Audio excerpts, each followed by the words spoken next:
Good morning, everyone. Brian Alexander here with Denison Yachting. I have a lot of people ask me, of all the boats that you've been on, what boat do you like the best? And one of the boats that I reference is a boat I shot 2 years ago here at the show. It's called Mimi La Sardine. So you can tell by the footage, the interior of this boat is amazing. It actually won a World Super Yacht Award. Today, I am on the next generation of that boat, the 2021, that happened to win a very similar award for her interior. And that is what makes this boat so exciting to me. Not only do you have what's called the Flexplorer platform that takes you anywhere in the world in almost any water, but when you step inside, it could not be more beautiful. The design brief for this boat was simple, it's industrial, and everything that you're gonna find on board this boat really fits together. It has a great cohesion, so when you walk from space to space, you're in separate individual spaces with unique purposes. As I've already mentioned, this boat is 130 feet long, but I haven't told you it has a 28-foot beam. That really comes into play when it comes to the utility of this boat based on where you're going. This leaves us a huge aft deck. This is where you can keep your oversized tender, and as I'll explain in just a few minutes, this crane system is designed to not only make the boat more stable when you're deploying the tender, but to give you a massive entertaining space when all of the water toys are off of the deck. All of that out of the way, I'm excited to show you this award-winning super yacht. I think you're going to be blown away by the level of detail, the use of the spaces, and just how creative CDM can get.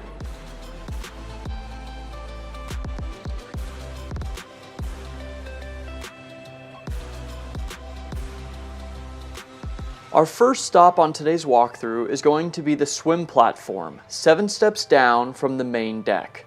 Back here we find a few crucial features, like this passerelle located over on the port side that serves as your primary way onto the boat.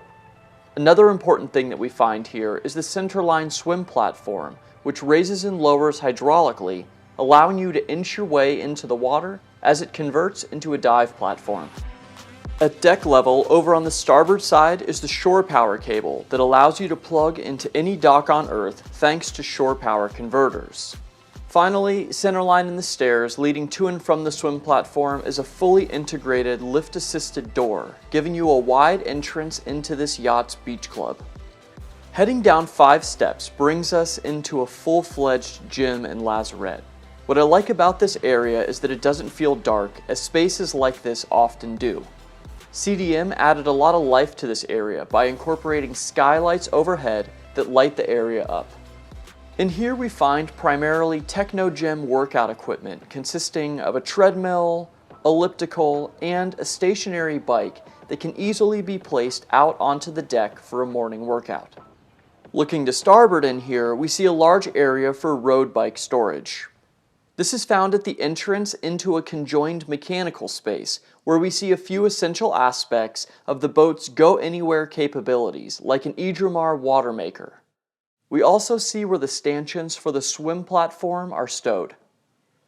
Aft in here is an air compressor for filling up dive tanks, seen just a few feet from an electric shore power cable reel.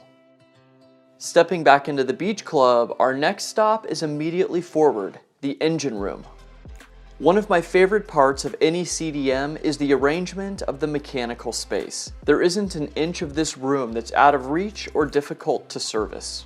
Let's start breaking down the engine room by the entrance, to starboard, where we have the first of 3 Kohler generators on board, this one 80 kW. Forward of this is the boat's Dometic AC chiller plant that cools the interior down. Right next to this, we have an Alfa Laval fuel polisher that cleans all of the fuel before it hits any important systems. In the middle of the engine room, we see Aurelia's twin Cat C32 Acert engines that give this Flexplorer a cruise speed of 10 knots and a top speed of 14 knots.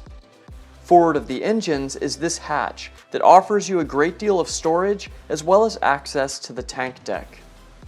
Facing the other way, aft, we get a new sense of how oversized and uncluttered this mechanical space is. It's in this area that we have the main electrical distribution panel along the bulkhead. Right next to this is a 35 kW backup generator outfitted with a workstation above for the yacht's engineer. Also in the immediate area is a Selmar Blue Sea 3500 water maker and the third generator in the engine room, this one rated at 80 kW. From here, our next stop is at the very center of the Flexplorer platform. This 130's aft deck really is the best of both worlds. An unrivaled deck for relaxing, and as you'll see, an advanced system for getting your tenders on and off of the deck. First, we'll take a look at the deck as it is. In the center of this space is an open multi-purpose deck currently arranged with 4 loungers, each paired with a large umbrella. This area is maximized in volume thanks to the drop-down gunnels that lower hydraulically port and starboard. These are home to some of the stanchions that we saw down below deck. In between the seating, centerline, and the deck are those skylights that I pointed out earlier that illuminate the beach club. When it comes to the deck gear, we look to the aft corners where we see raised winches and cleats protected by rounded gunnels. Next to this on the starboard side, we see a removable folding davit with a Harken winch system for the 4.5 meter rescue tender. The most essential aspect of the aft deck is an A-frame davit system designed to deploy a 9 meter tender capable of lifting over 3 tons. The owner wants to always have easy access to their overbuilt tender. This sophisticated system means that 1, there's no large crane on deck, and 2, that the boat doesn't roll from side to side when the tenders and toys are being deployed, because this doesn't alter the boat's center of gravity. And just as important is how the davit system stores away neatly in the deck, hiding itself completely beneath the teak sole. On the forward end of this area, we transition back to an entertaining area covered overhead by a removable shade. Flanking this seating are port and starboard staircases that lead up to the bridge deck aft, an area that we'll be revisiting later on in today's walkthrough. The shade that hangs over the seating area is mounted to a molded overhead that extends over a wet bar that we see on the starboard side. Here you have storage for everything from food and beverages to an ice maker and a sink. Opposite the wet bar to port is a staircase that leads down into the engine room. And the crew also has access to a side deck that connects the exterior decks with the interior. Wrapping up on the aft deck, our next stop is the World Superyacht Award-winning interior, beginning with the salon. This feels like no other yacht I've been on before, and as I mentioned earlier, her industrial design brief is why. From the rough and tumble wall coverings down to the small touches like these leather cabinet door and drawer pulls, there wasn't a single design decision made arbitrarily. A cool example of this is the variety in the hardwood flooring. Each board was selected specifically before installation, and you can't help but notice the variety of widths used to create this dynamic floor. The details are plentiful with other carpentry features like this live edge formal dining table.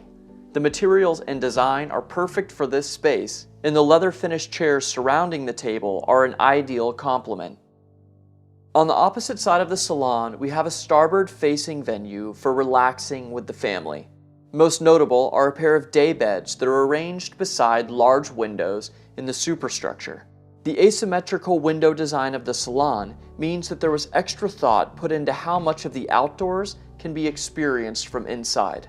Also found in the area is a leather sofa that runs up the middle of the salon, cleanly dividing the formal dining and the living area. Heading forward, we have 2 options.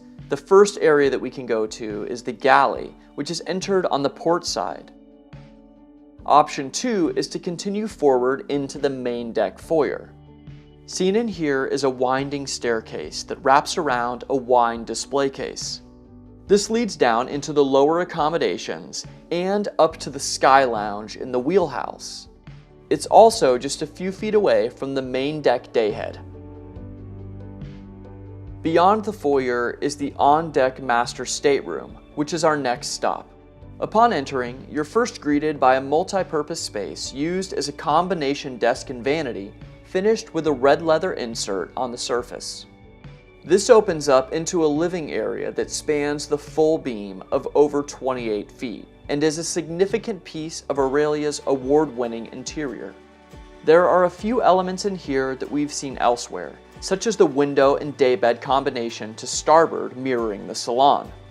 And a few other details that you may otherwise miss show up in here, like black hardware found throughout the yacht on the switches and the reading lights.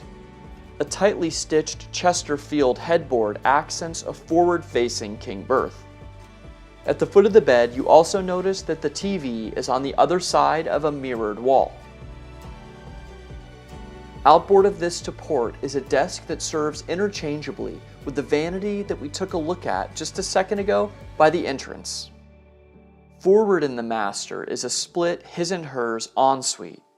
Each side of the owner's bath features a private vanity, designated storage, and individual stalls with a head in each. The two halves that make up the ensuite are joined together by a shower stall. Leaving the owner's suite, follow me down below decks where we're going to take a look at the guest accommodations. Starting in the aft staterooms, we find a pair of mirrored VIPs, each with its own color theme. To starboard, we have the green cabin, while to port, we see red accent upholstery. These VIP staterooms have forward-facing berths and modular furniture arranged around 3 sides of the bed. Looking at the foot of the berth, we see the TV, which is right next to a hanging locker. Aft in each stateroom is a private ensuite head and shower. The third stateroom found down in the guest companionway is the twin cabin located forward and to port. Across the hall from this stateroom to starboard is the yacht's multi-use laundry center with 4 Miele combo units and crucial storage. Wrapping up here, we're going to jump up to the bridge deck aft, which is where we started today's walkthrough. Surrounded by a stainless safety rail, the centerpiece up here is a teak table in the middle of the space with seating for 10. A few other features found up here include a grill located to port, as well as the starboard side staircase that leads up to the sun deck. Found below this staircase is cold storage. Forward on the bridge deck aft are 3 glass panel doors that slide out of the way, opening into the sky lounge. Without a doubt, this is the coziest space on board. It feels more like an explorer's club than a super yacht in here, and when you get up close and personal with the details you find, the level of fit and finish becomes apparent immediately. A solid example of this is the seating area taking up the port side of the sky lounge. Here we have a comfortable spot to relax on an L-shaped sofa or a pair of swiveling armchairs. This seating is placed around a slab coffee table, finished similarly to the dining table. Over to starboard, we have the media center and a beverage fridge below one of the 3 massive glass panels surrounding the space. The last thing to point out in here is the ceiling. I love the plastered concrete finish and how exposed everything is on the overhead. Forward of the Sky Lounge is the upper deck foyer, where we again arrive at the yacht's wine display staircase, complemented by the leather handholds and the leather treads of the stairs, connecting all of the decks. Passing through this foyer, we next arrive in the wheelhouse. This is the final piece of the Flexplorer experience. Designed to get you across oceans in the most challenging of seas, this helm is where that war is waged. This is where we find all of the reliable, next-generation technology you can ask for, along with the most trusted brand names in the industry. There are 5 touchscreens that run across the top of the helm, letting you put eyes on things like the CCTV system and Time Zero chart plotter. Below these are your Furuno radar controls, as well as other important features such as an auxiliary steering system, Mitsubishi stabilizer controls, and the engine controls themselves. In addition to the throttles, we have bow and stern thruster joysticks, AP70 Mark II autopilot, and a Furuno FE800 data display. Something I like about the arrangement in here are the movable helm seats that can slide left and right along tracks in the floor, making any maintenance on the helm much easier. Along the aft bulkhead is not only a bench seat for crew and guests, but also the entrance into the captain's quarter and radio room. And then finally, to port and starboard in the wheelhouse is access to the bow. The third of 4 exterior deck spaces, Aurelia's foredeck is complete with the seating area on the elevated portion of her split-level layout. There's molded-in seating right next to a high-low table, which are both covered by sail shades that are mounted to the brow of the pilot house. Down a few steps from here, we have the lower level of the foredeck, where the crew has private access to the ground tackle. This includes a pair of stainless windlasses and a crew egress hatch, which are protected from the wind and spray by a wrapping gunnel. The final area for us to take a look at is the sun deck, which is the most unexpected space on board. With everything else having an industrial feel, the sun deck is modern in design and features a molded-in area forward.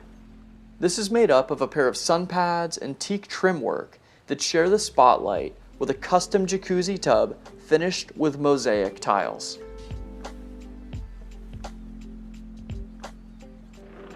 Thank you so much for joining me on today's walkthrough of motor yacht Aurelia, the Flexplorer 130 by CDM. If you have any questions about this boat, or if you'd like to get on board yourself, you can reach out to us anytime. We'd love to set that up for you. Thanks.